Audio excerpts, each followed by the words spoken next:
Oke, selamat siang. Eh, Kita lanjutkan materi kuliah menggambar teknik mesin. Adapun tema pertemuan kita pada kali ini adalah itu tentang gambar proyeksi. Jadi pengertian proyeksi adalah proyeksi merupakan cara penggambaran suatu benda, titik, garis, bidang, benda ataupun pandangan suatu benda terhadap suatu bidang gambar. Jadi kalau bahasa sederhananya adalah proyeksi ini merupakan teknik atau cara bagaimana memindahkan suatu objek benda ya, objek atau benda ke kertas gambar kita. Jadi di proyeksi ini nanti diajarkan ketika kita memindahkan suatu objek atau suatu benda, itu teknik apa saja yang bisa kita gunakan ketika kita jadikan sebuah gambar. Oke, ini garis besar atau macam-macam proyeksi ya, bagannya kalau kita lihat di sini. Jadi proyeksi itu dibagi atas 3, ada proyeksi pandangan tunggal, ya, ada proyeksi pandangan majemuk, ada proyeksi pandangan. Kalau proyeksi pandangan tunggal atau posisi benda, jadi proyeksi itu terbagi atas aksonometri. Aksonometri sendiri dibagi atas proyeksi dimetri, isometri, terus selanjutnya adalah proyeksi oblik dan proyeksi perspektif. Jadi proyeksi pandangan tunggal ini terbagi atas 3. Berikutnya adalah proyeksi pandangan majemuk atau kenal juga dengan proyeksi ortogonal. Itu nanti bisa berupa sebuah titik, garis, atau sebuah bidang. Dan proyeksi pandangan atau posisi pandangan. Jadi ini dikenal juga dengan istilah nanti ada proyeksi Eropa dan proyeksi Amerika. Jadi di dunia itu hanya dikenal 2 istilah untuk proyeksi pandangan, yaitu Eropa dan Amerika. Nanti kita lihat Indonesia itu menganut sistem proyeksi pandangan mana, Amerika atau Eropa.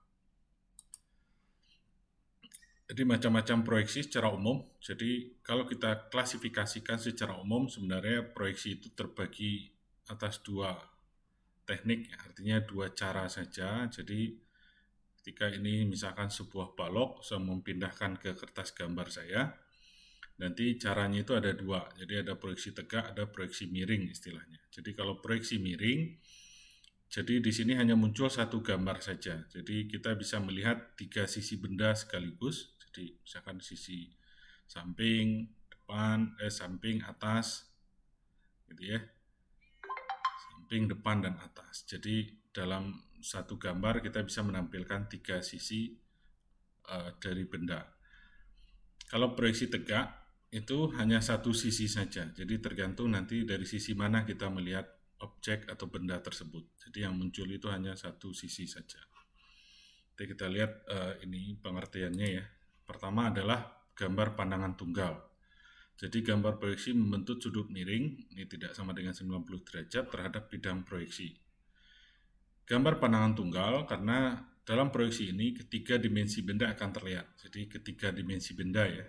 Jadi ada 3 dimensi benda nanti akan bisa terlihat dalam satu gambar.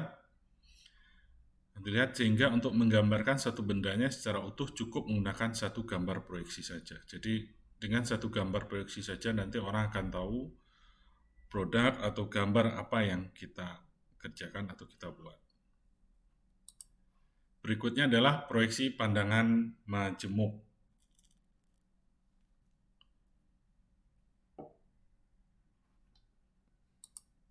Mana tadi pandangan majemuk ya? Oke. Proyeksi pandangan majemuk, garis-garis proyeksi selalu tegak lurus bidang proyeksi dan salah satu bidang diletakkan sejajar dengan bidang proyeksi. Jadi di proyeksi pandangan majemuk hanya terlihat 1 muka atau 2 dimensi untuk setiap gambar proyeksi. Diperlukan 3 gambar proyeksi untuk menggambarkan suatu objek, yaitu pandangan depan, atas, kiri, atau kanan.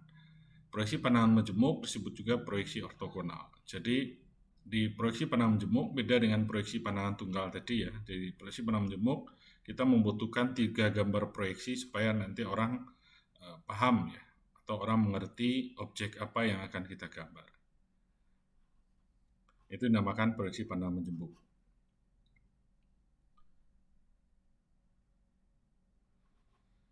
Oke, berikutnya untuk pertemuan ini kita fokus mengenai proyeksi pandangan tunggal. Untuk proyeksi pandangan majemuk kita bahas di pertemuan berikutnya. Jadi macam-macam gambar pandangan tunggal. Yang pertama tadi kita lihat proyeksi aksonometri, proyeksi tidak langsung atau oblik. Yang ketiga, yang C, proyeksi perspektif. Kita lihat proyeksi aksonometri. Proyeksi aksonometri itu proyeksi miring di mana tiga muka atau dimensi dari benda akan terlihat dengan bentuk dan ukuran yang sebanding dengan benda aslinya.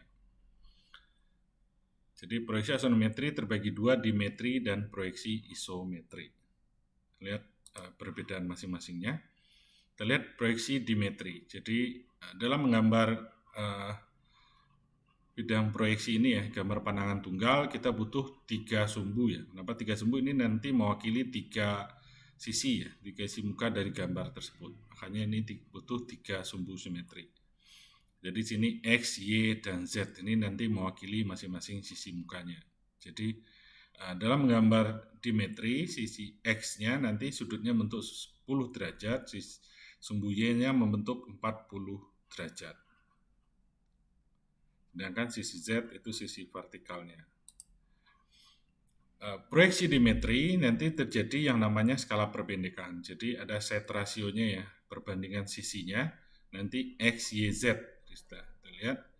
Jadi X-nya ini, misalkan ini sebuah kubus ya, dengan ukuran awal 40 semua ya, masing-masing sisinya itu 40 mili semua.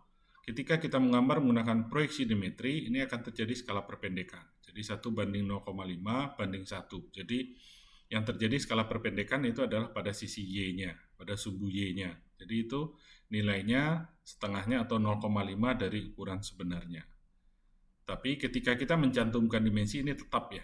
Jadi bukan skala perpendekannya yang kita bikin di sini. Jadi kalau digambar itu tetap ukuran sebenarnya yang kita tampilkan. Jadi 40, ini 20, 40, ini pada saat menggambar. Tapi di gambarnya sendiri, ini ukuran sebenarnya yang kita tampilkan. Jadi ini bentuk nanti ketika kita menggambar menggunakan proyeksi dimetri.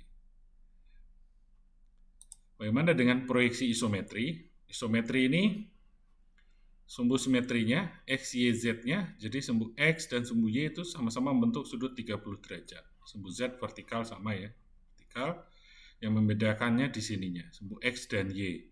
Jadi ketika kita menggambar, kita bikin dulu sumbu simetri seperti ini.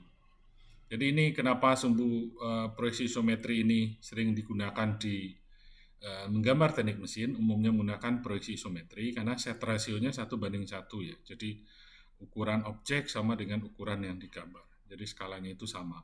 Jadi tidak ada skala perpendekan seperti kita menggambar menggunakan proyeksi dimetri. Jadi ini proyeksi isometri, jadi yang saya bilang sebelumnya, ini set rasionya X, Y, Z-nya sama, 1 banding 1, 1 banding 1. Jadi kalau ini objeknya balok itu panjang 50, lebarnya 20, tingginya 20, maka ketika kita menggambar proyeksi isometri, objek ini akan sama, bentuknya akan sama seperti ini. Jadi tidak ada skala perpendekan. Nanti untuk isometri ini akan saya jelaskan secara khusus nanti ya. Saya akan buatkan video tutorialnya bagaimana menggambar menggunakan proyeksi isometri. Karena kedepannya nanti kita lebih banyak menggunakan proyeksi isometri ini ketika menggambar pandangan tunggal. Oke, kita lanjutkan dulu untuk materi supaya kalian tahu jenis-jenis proyeksi ini secara umum ya. Berikutnya proyeksi miring. Ini cara penggambaran pandangan tunggal di mana salah satu bidang muka diletakkan sejajar bidang proyeksi dan garis-garis proyeksinya miring terhadap bidang proyeksi. Sudut kemiringannya biasanya 30, 45, 60 terhadap sumbu horizontal. Jadi ini kalau kita lihat sumbu X, Y, Z-nya hanya satu sisi saja yang dimiringkan, itu sumbu sisi Y atau sumbu Y ya. Jadi ini bisa 30, 45, 60 derajat. Ini hampir mirip dengan proyeksi dimetri, cuma proyeksi dimetri sumbu X-nya masih bentuk sudut 10 derajat.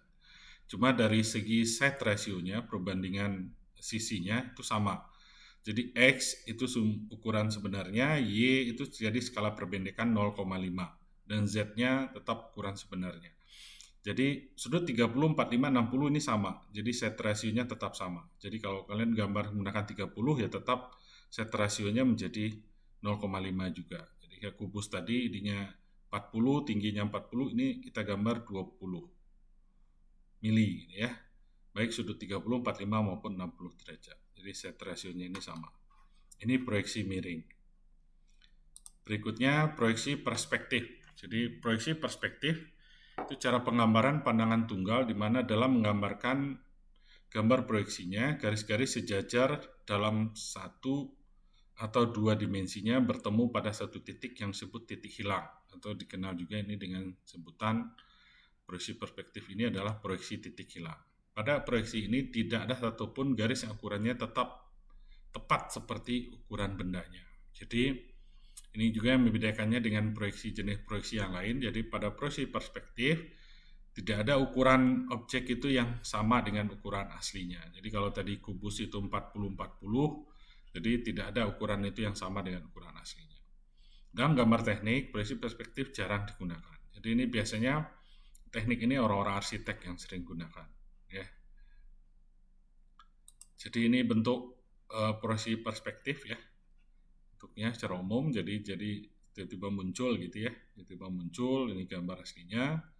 Jadi ini ada garis-garisnya gitu ya, ada tarikan garisnya. Ada 3 macam proyeksi perspektif. Perspektif dengan satu titik hilang, perspektif sudut. 2, perspektif dengan 2 titik hilang, perspektif miring. 3, perspektif dengan titik hilang tak terhingga atau disebut juga proyeksi sejajar. Oke, itu bahan kuliah kita. Nanti untuk selanjutnya kita akan fokus kepada proyeksi isometri. Terima kasih.